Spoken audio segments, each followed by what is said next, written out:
Tonight on the docket, nightmare at sea. An Italian cruise liner becomes a modern-day Titanic. 11 people are dead at the hands of a cowardly captain, and prosecutors are not going to stand for it. We have the latest.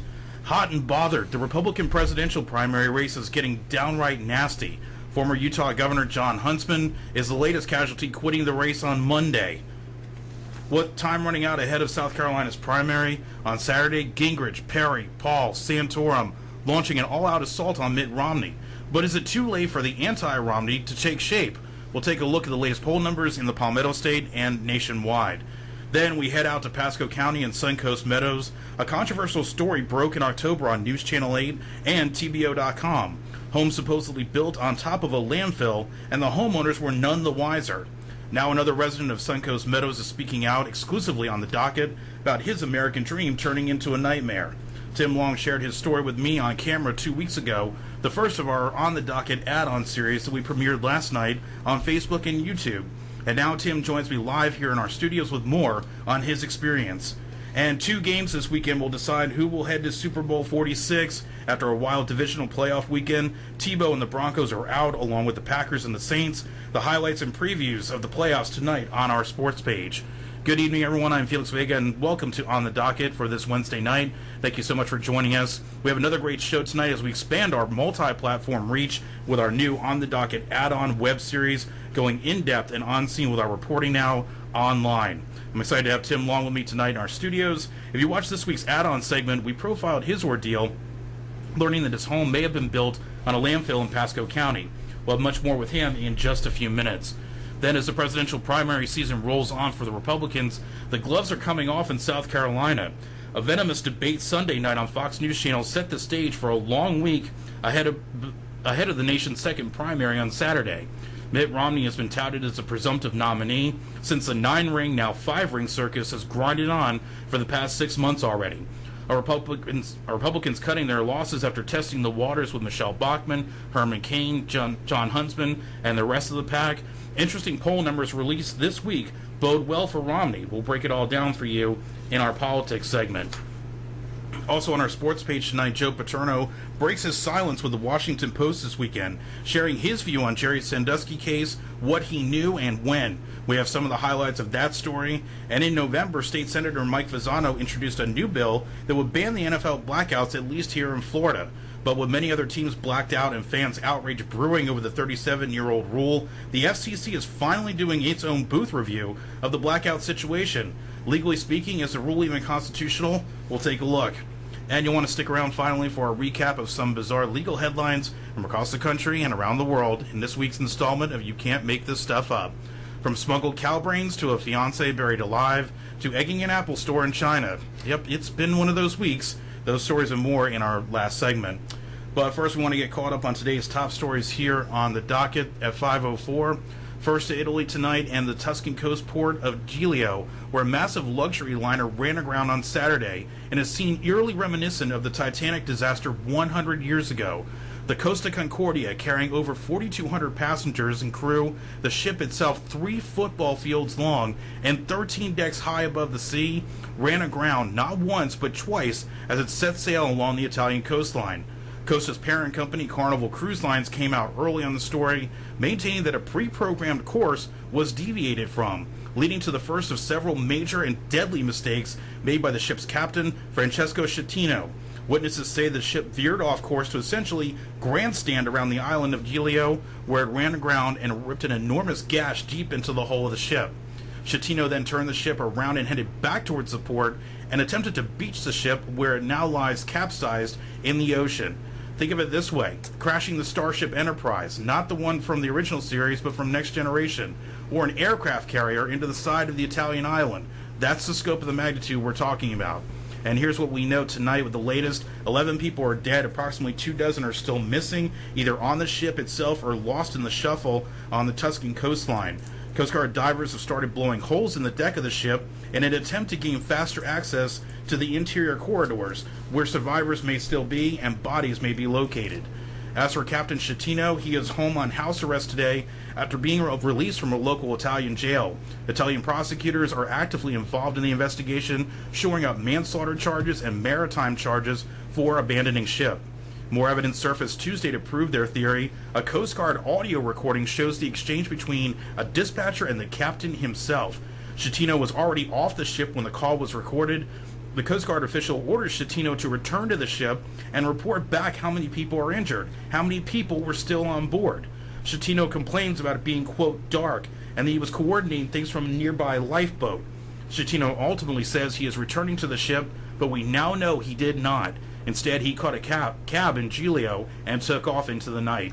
Reports from passengers have been less than positive about the crew's involvement in getting them off the ship.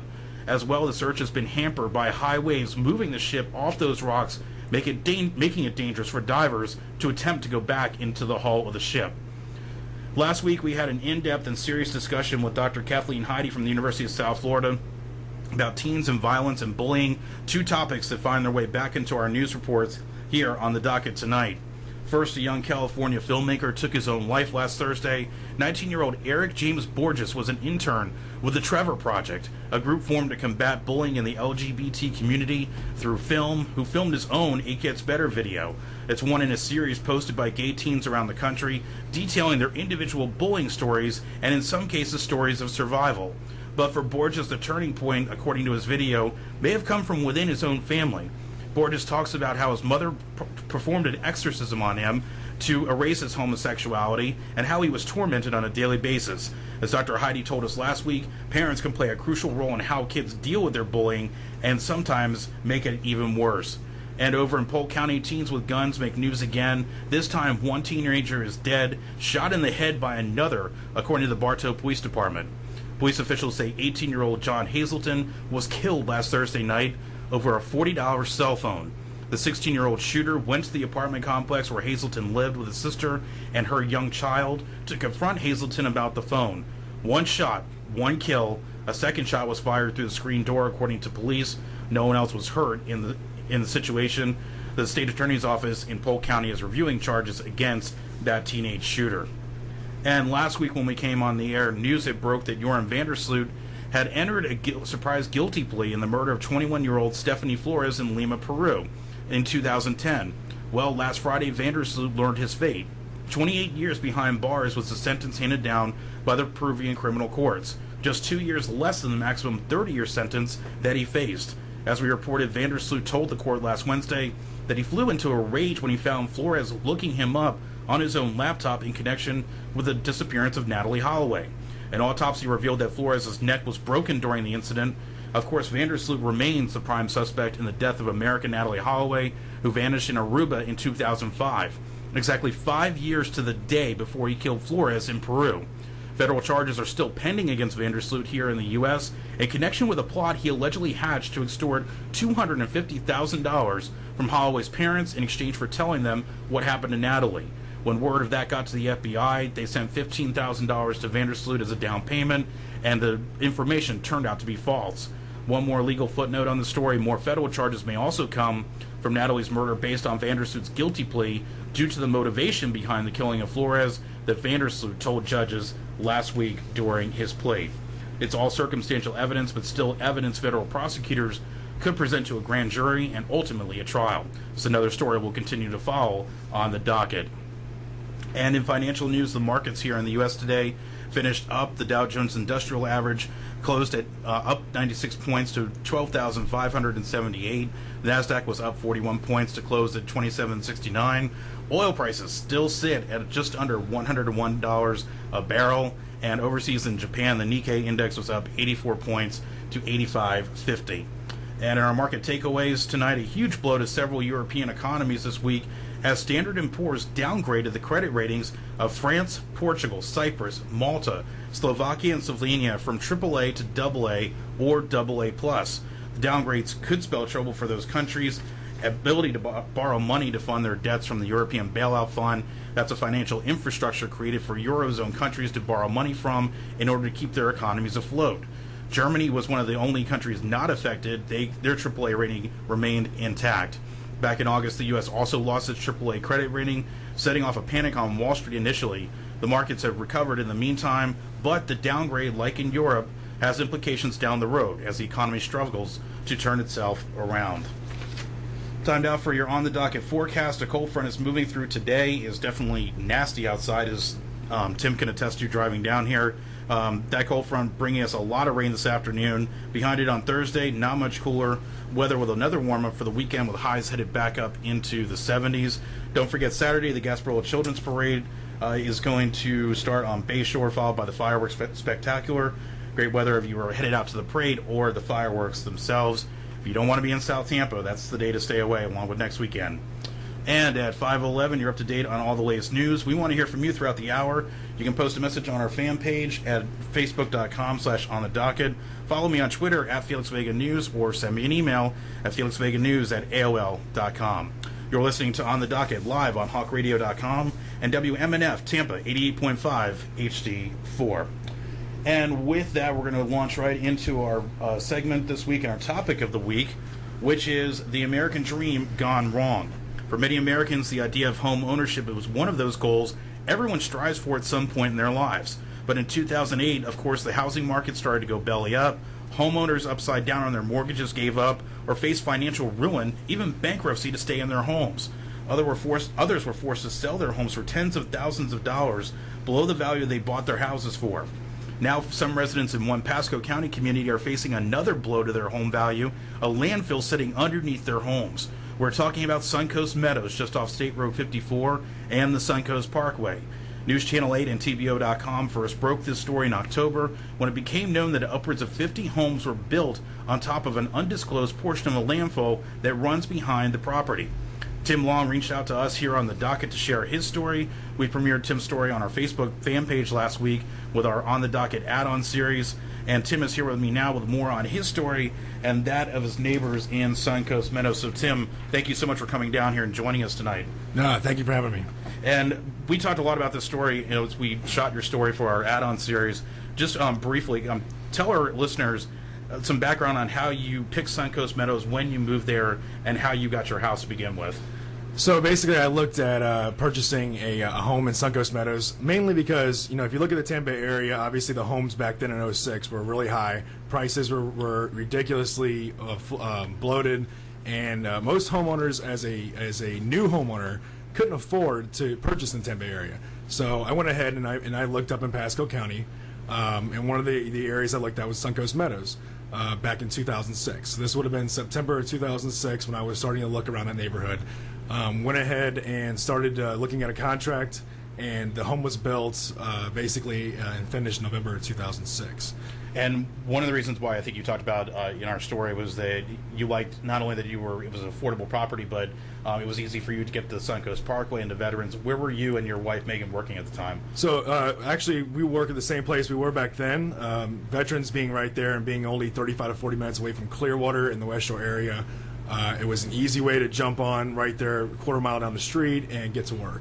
So it was a great area to be, to be able to purchase a home that wasn't at a price that I couldn't afford, but it was something that would help our situation. How much did you pay initially for your house? So initially, back in September, I paid $226,000. $2,000, that would be good. Yeah, definitely not.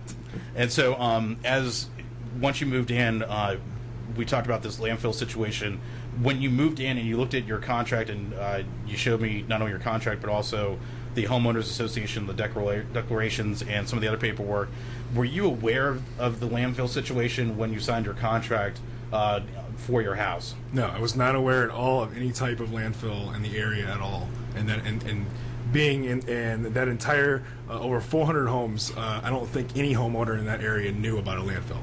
And when did you first discover that the landfill situation existed? And as we see on our web story, you have the landfill. Where is it in relation to where your house is? So the landfill residual line actually sits about a house basically a house and a half away from my home.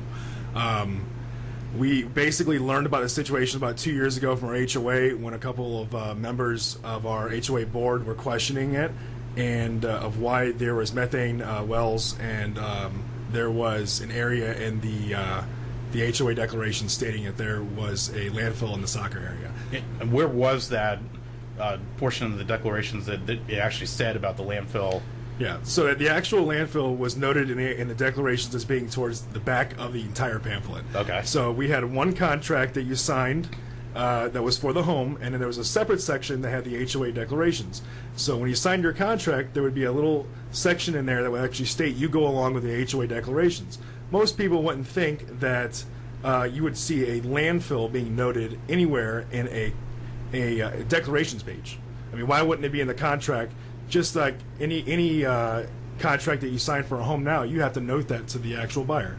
So we're not told about that, but also we weren't told that landfill actually went past the soccer field. We were told that it was in the soccer field, which is a common thing. Recreation fields are often landfill areas, but when you bring in an actual community area and say there's a residual line now of trash that we found, it's completely different, and it was never noted anywhere, even in that declarations page, if you want to state that is an actual contract signed form. And what were some of the things that your neighbors started to notice about either their homes, like on that where that boundary line that they found out about it was? What were some of the things that were happening to their property that started kind of making them ask questions about what was underneath their house? Yeah, so we had one of the homeowners that's actually part of our HOA board actually had a company come out because he thought he had a sinkhole. That's when the situation was brought up as talking about a landfill, because the company came in and actually did some surveying of the ground and stated that you got more of a problem here. There's a landfill area below this. So they actually drilled down. They drilled down into the actual ground, and that's when the questions started happening against Lennar. And with that information, did you go to the homeowners association, or did you go to? We went to the HOA, and the HOA actually had stated that they had been looking to have a company represent the HOA against Lennar, which is where we're at sitting right now. Because in that situation, we have a problem because obviously with the economy and having homes that are empty and HOA fees not being paid, it's going to be hard to actually have a company represent you without putting money down. Have anyone in and around the community that either along that backside of because I know we walked the whole area last week, has anyone been able to sell their homes or been able to move out of there? No, and actually when the homeowner who did the surveying, he'd been trying to sell his house for a couple of years now, and he was told by a real estate attorney that he had to note it, that there was a landfill in the area, which obviously goes in difference in regards to what I was told by Lennar. And there has been homes in the community that once it was broke on Channel 8 that have not been able to sell the house now. Wow. And in terms of like the actual you talked about these methane wells, talk to us about what was one of the concerns that was also raised regarding either methane gas, because I know some of the wells are actually visible when you're walking the streets. How did you find out about the methane levels and what was going on with that situation? So after the story was brought up to the HOA and they started investigating, that's when the Lennar was asked to come in and actually do a basically some testing free for homeowners. Mm-hmm. And they came in and offered it to everybody, did a whole presentation for the HOA and said, we're basically doing this for you for free. We don't have to do this, is what it sounded like, but we're going to do it.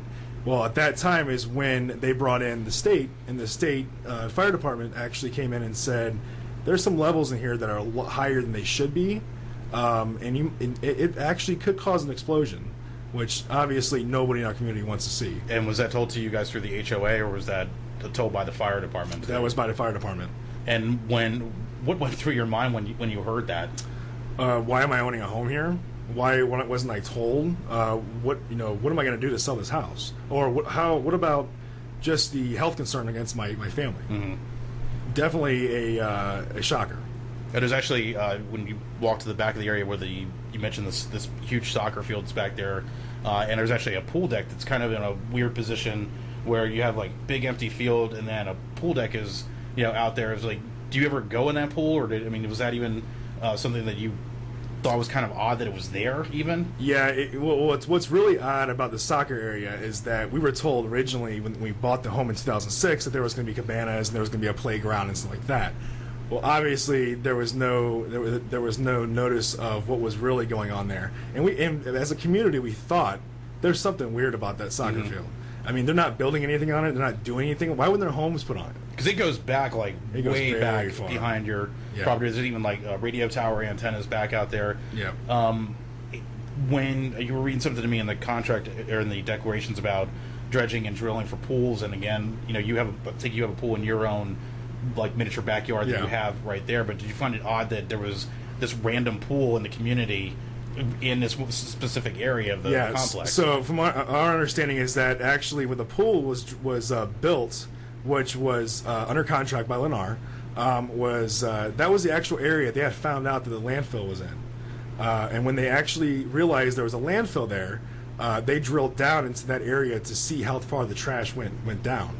And then at that point is when they realized, okay, well, we've got a landfill situation, and they basically left it for the pool area, for the community. But again, it was odd that nothing else was built around it and there was no homes on it. So that sort of tipped us off a little bit that something else was going there years ago. And when you talked about this boundary line that you later found out about that goes actually underneath your homes, when you walk down your street, how many houses back does that go to where the actual what you thought was the boundary line for the landfill? It's definitely, I would say, about 100 yards away from front of my home. That was the original area that was told by the HOA declarations from Lennar, stating that was the landfill area, and that area was about 100 yards. But that line quickly decreased down with the information coming out that yes, there's a bigger area, there's a residual line that comes out. We found trash, and again, why would you not state that in the original contract? Right. And how many houses are we talking about that are on that new boundary line? Our understanding from Lennar, which obviously, could be right, could be true, might not be right, is about 50 homes. So from the back area up to the second house next to me is where that area is supposedly a landfill area. One of the things that was surprising to me, like you found out just a few weeks ago that you and your wife are expecting your first child. Knowing what you know now and all the situation that's going on underneath your home, around your home, what are some of the concerns you have about staying there, bringing a newborn child into your house, and what goes through your mind when you think about that? Well, the thing is that if I would have known about a landfill situation ever in that community, I would have never bought a home there. Never. And some of the concerns I have is between the air being safe, is the soil safe? Mm-hmm. Let's just say I had a garden in my backyard. How do I know that there's nothing back there that's toxic to my health? Do I have a sinkhole problem? Is my home gonna fall down into a huge hole in the next 5-10 years? Because obviously I didn't think about that I would have that problem ever. And so between health with a baby and between health with my wife and I, and then the other issues with a sinkhole, yes, definitely I would never bought ever. And before you bought the house, had you owned a house before this one? No, this was the first home. And so you were basically renting and correct, pretty much renting, and basically just was like, okay, I'm spending all this money and renting apartments, renting townhomes. It's time to buy a home and actually put some investment down. Right. Well, I mean, what's going to happen here? I mean, am I gonna have a house now with the economic standstill we're in now? Because no one saw that coming either. Because you said you bought your house in 2006, and by 2008 everything started to tank as well. How much money? I mean, obviously, have you lost money on your house? Number one, just from the housing market going down. No, from the housing market, I can guarantee you that my house is worth half. I know that for a fact. And there's no telling. I don't know how to put a value to a home that's next to a landfill. I mean, most people would say I would never buy it, and it's worthless. And that's people in our community are saying now. It's like they should have to pay my entire mortgage off because they're in breach of contract for not telling me about the situation that I would never put myself into if I would have known about it. Individually, have you talked to any lawyers or thought about bringing your own suit against Lennar and the homeowners? It's going back and forth between a class action lawsuit or individual lawsuits. The problem is that Lennar is such a large company, it's the second largest home builder in the country, right. And you better bring your stuff to the table when you better know what you're doing. Have you had any more contact, or you or any of the other homeowners directly with Lennar about the situation? Last time I had contact with them was probably about 2 months ago on their Facebook page, and they had stated to tell me that I needed to talk to the vice president of Lennar in Tampa Bay area. Okay. And that was it, basically. I never contacted them because I knew that their Facebook page was getting blown up on by a lot of homeowners. And what are some of the other remedies that you've taken in terms of who else have you contacted trying to get the story out, in the levels of government or even the state? Yeah, so basically right now, obviously I've contacted Felix with on the docket, and then I've also contacted Channel 8, which was the story that broke, and then also the state has been contacted with Pam Bondi. As of my understanding right now, it is sitting in Pam Bondi's office to be discussed if it's going to be legal action against Lennar. And have you and the other homeowners, did you all email the Attorney General's office to contact them? We've been contacting the Attorney General's office, and we've also been trying to just get it out to the public. It really is a situation that you're in, and you're in a corner because you want to talk about it and you want to make them understand that we need something to be done about this. Right. At the exact same time as you're affecting your neighborhood. And what's going to happen when yeah, exactly. And what are the other things that you would want to see done in terms of, for example, if the state comes in and launches their own investigation, what sort of things do you expect them to do, or would you want them to do to help you guys out and help out all the rest of the homeowners?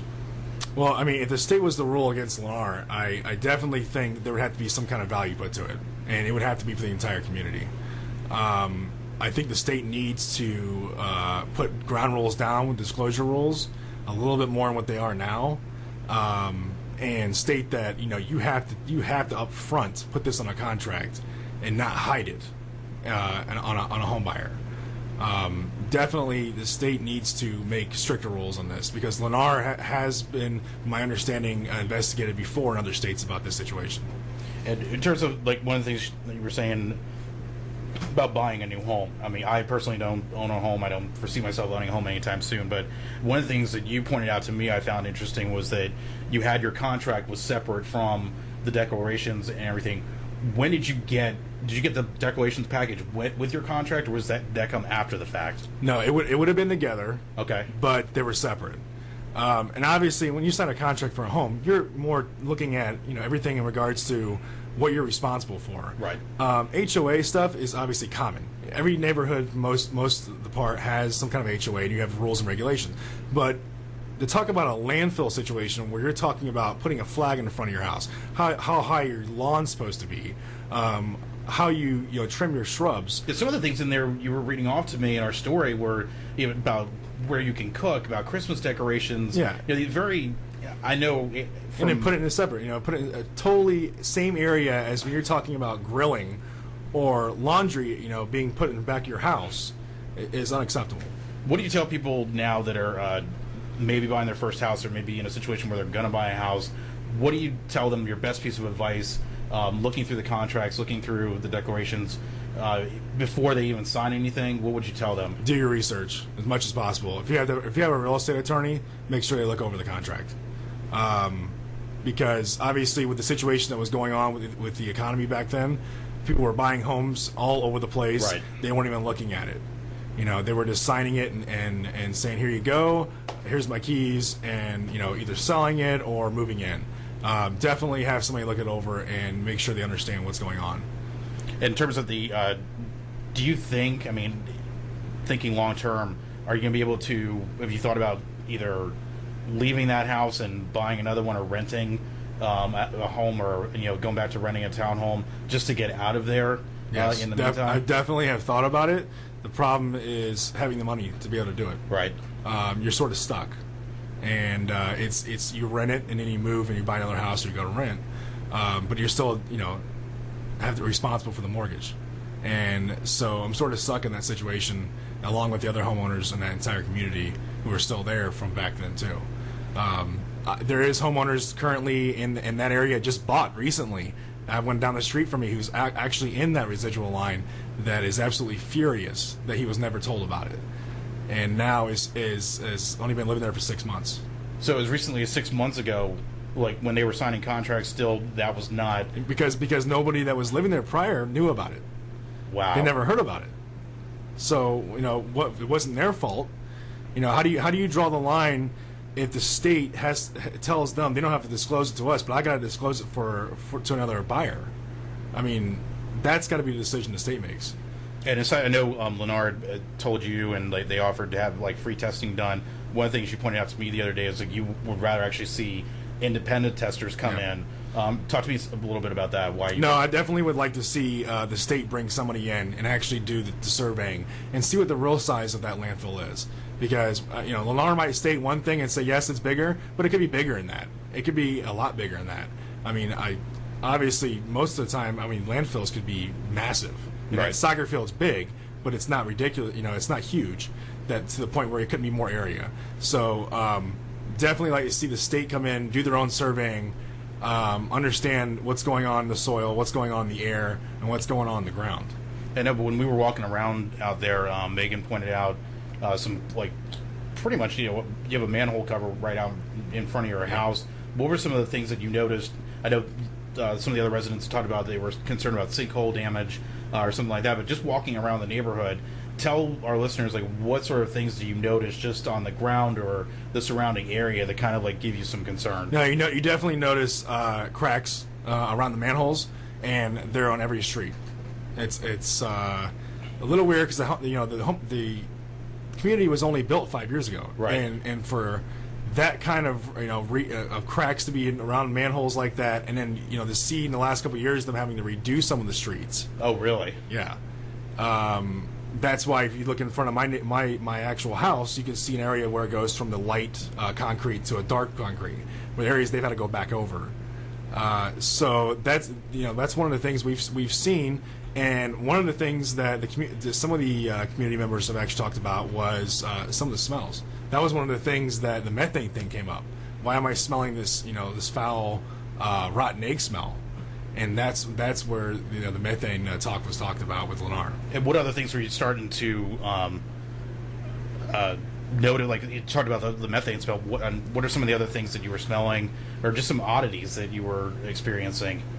I haven't seen obviously a lot of things happening on my side of the street. But between the two, having the cracks in the street and having the smells, and then having the testing done.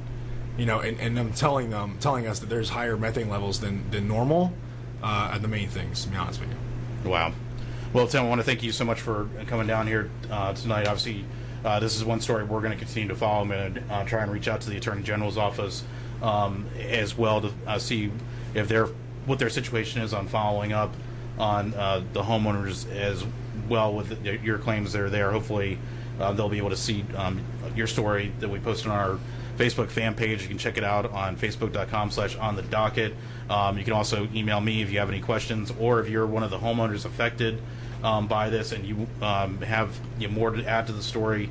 Obviously, contact us. We're here to not only get this story out, but any other stories that we have affecting homeowners like you in the Bay Area. Because this is like I said, the whole topic of this segment was about your American dream pretty much going turning into a nightmare of sorts. So we definitely want to be able to follow the story, keep in contact with you and your community as well. No, thank you very much for having me. I appreciate it. And if you want, we're going to move on here to the rest of our segments. Tim, if you want to stick around and finish out the show, we're going to switch gears a little bit and talk about sports, of course, and politics.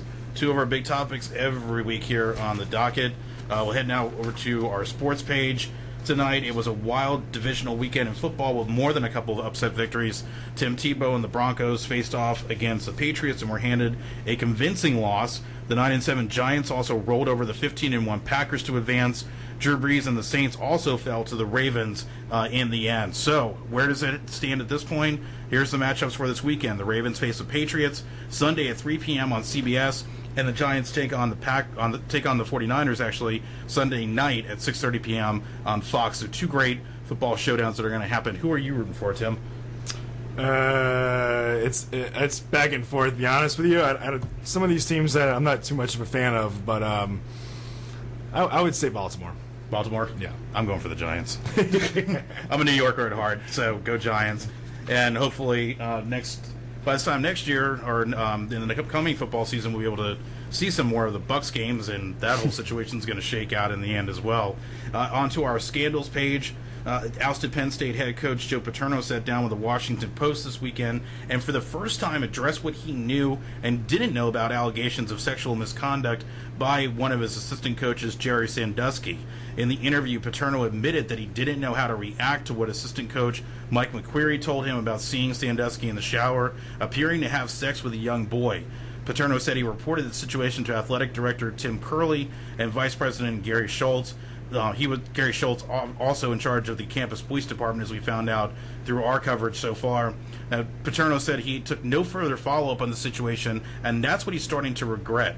Paterno tells the Post, quote, "I didn't know how exactly to handle it, and I was afraid to do something that might jeopardize what the university procedure was." He goes on to say that he didn't want to interfere with people handling the situation that had more expertise in that area than he did. Paterno does admit, quote, "It didn't work out that way in the end." As we know, Paterno, of course, was fired as head coach after the scandal. He testified before a grand jury in Pennsylvania that brought charges against Jerry Sandusky. New pushes on now at the college to honor Paterno's legacy at Penn State, citing his 61 years of service to the university. As for Sandusky, he faces over 50 counts of sexual abuse and is expected back in court in February as his case moves forward.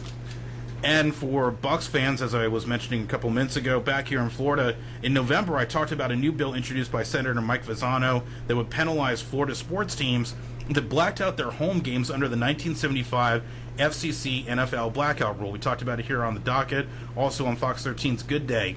Fasano's bill got the conversation started about why the rule went into effect back in the 70s and why sports franchises should be penalized for not showing home games because they receive taxpayer money to pay for their stadium upkeep and other costs. The argument that Fasano makes in his bill goes something like this.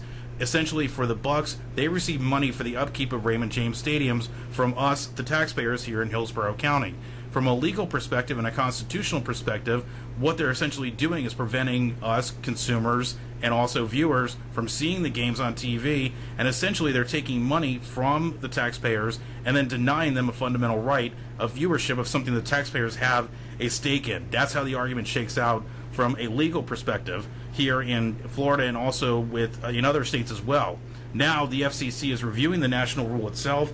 The Wall Street Journal reported last Thursday that federal regulators were looking into claims that the rule prevents consumers access to local sports events, particularly with ticket prices and unemployment at their current high levels. That's from the FCC itself. The NFL, of course, is fighting back since the rule was put into effect to force people to buy tickets and fill stadiums. If you remember back in the mid-'70s when football was really taking off and team franchises were building gigantic stadiums all across the country, TV coverage was at a minimum. One game per network, sometimes maybe two games. There wasn't the whole gamut of TV coverage that we have nowadays. No one expected in 1975 the television would become the sports juggernaut that it has over the past 40 years. And this was interesting, NFL officials also claim that cable providers would take advantage of the situation, in other words, getting rid of the NFL blackout rule, by switching games to a pay-per-view status.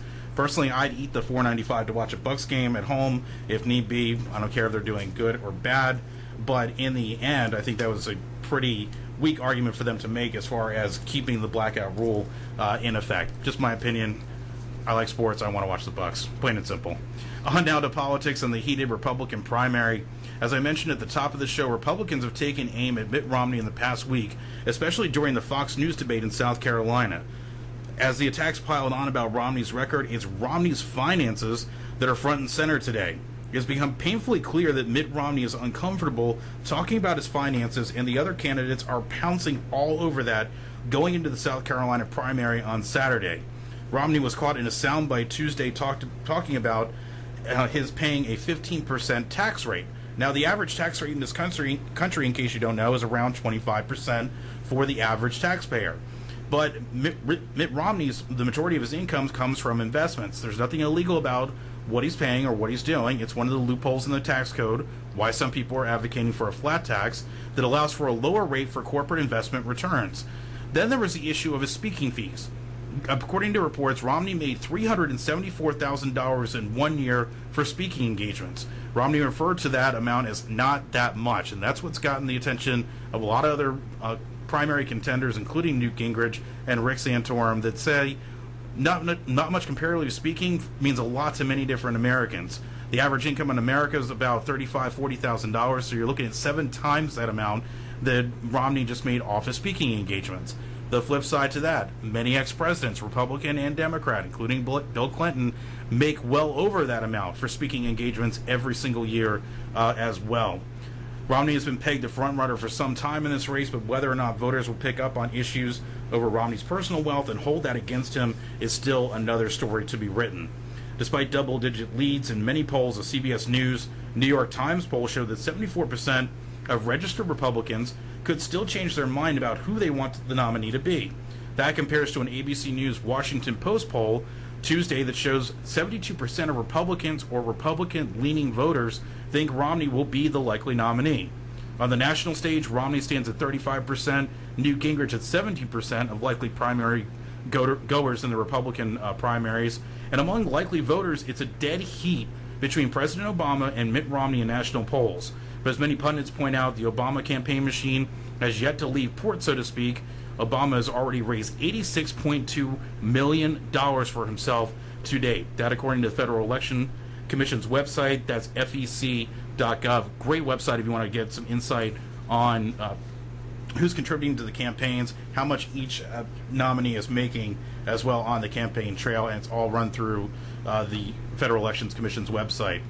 Now, after South Carolina's primary on Saturday, we'll see if anyone else drops out of the race. We lost Huntsman this past week.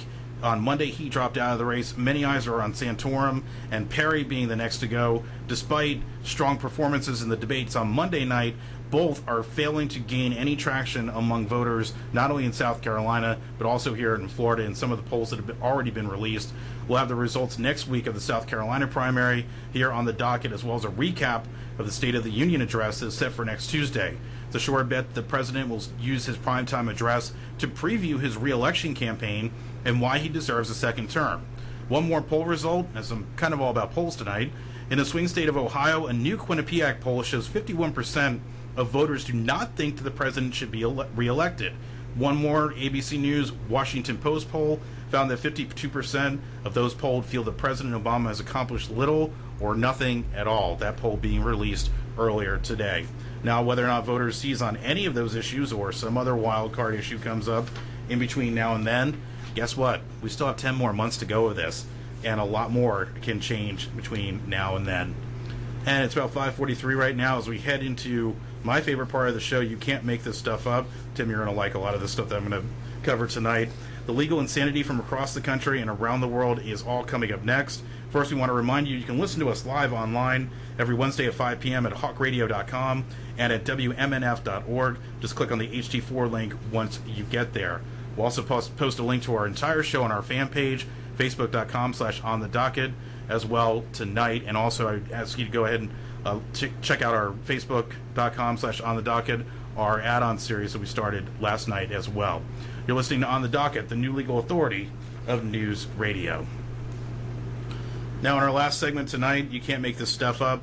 As I said, every week since I started the show, we see amazing and unusual stories in court every day as prosecutors, and it never surprises me every week when I write this segment that there is no end to the legal insanity that goes on around the world, good, bad, and just plain strange.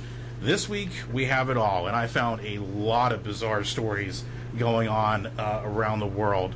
This first story came from bangstyle.com. It was one I picked up off Twitter. The following story surfaced from West Yorkshire in the UK. Tim, how long have you been married? 5 years. Okay. Anything crazy that Megan's really done where you'd be like, I really should get rid of her somehow? No, not lately. Good. Unfortunately, allow me to introduce you to Marcin Kasperek. If you believe his side of the story during an attempted murder trial last week, you would feel for Kasperek, who wanted to prevent his girlfriend, Michalina Lewandowska, say that 5 times, from taking their 3-year-old son back to Poland. Of course, to stop that from happening, you would taser the mother of your child, tie her up with tape, stick her in a cardboard box, then bury her in a shallow grave in the woods, right? Wow. Yeah, that's rational.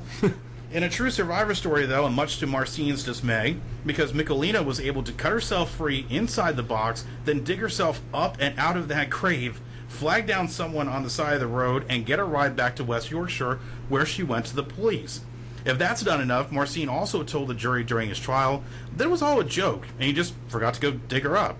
After he withdrew 500 pounds, the equivalency of their money over there, from her bank account, went to hang out with his buddies, and then took a nap, where police then arrested him.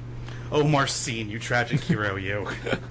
Overseas in Cairo, an odd incident at the Cairo International Airport when 420 pounds of cow brains were seized from 3 travelers passing through the airport from Sudan. Yes, I say cow brains. In Egypt, cow brains are a delicacy, in case you didn't know, and good old supply-side economics is behind this story because a pound of cow brains costs less than $1 in Sudan, whereas in Egypt the market rate is $6. You do the math, these people were probably going to make about $1,500 to sell the cow brains. As for how airport officials discovered the cow brains, it was during a search of refrigerated containers, maybe not so refrigerated, that the men were carrying. Officials chose to take away the brains because they couldn't ensure they were properly preserved from the trip from Khartoum, the capital in Sudan, to the Cairo airport where they intended to resell them. In case you're wondering how Egyptians like their cow brains, deep fried and stuffed in pita bread with some spicy red sauce. Thank you, Associated Press, for that culinary tip and for that story. Now, we've talked about the Occupy movement when we first launched our show in November. In its various forms, Occupy protesters have caused quite a stir across the country, from Zuccotti Park in New York to clashes with police in Oakland and Seattle, all in the name of democracy in action. I'm all about democracy and peaceful assembly, and of course, free speech, being a journalist and a prosecutor.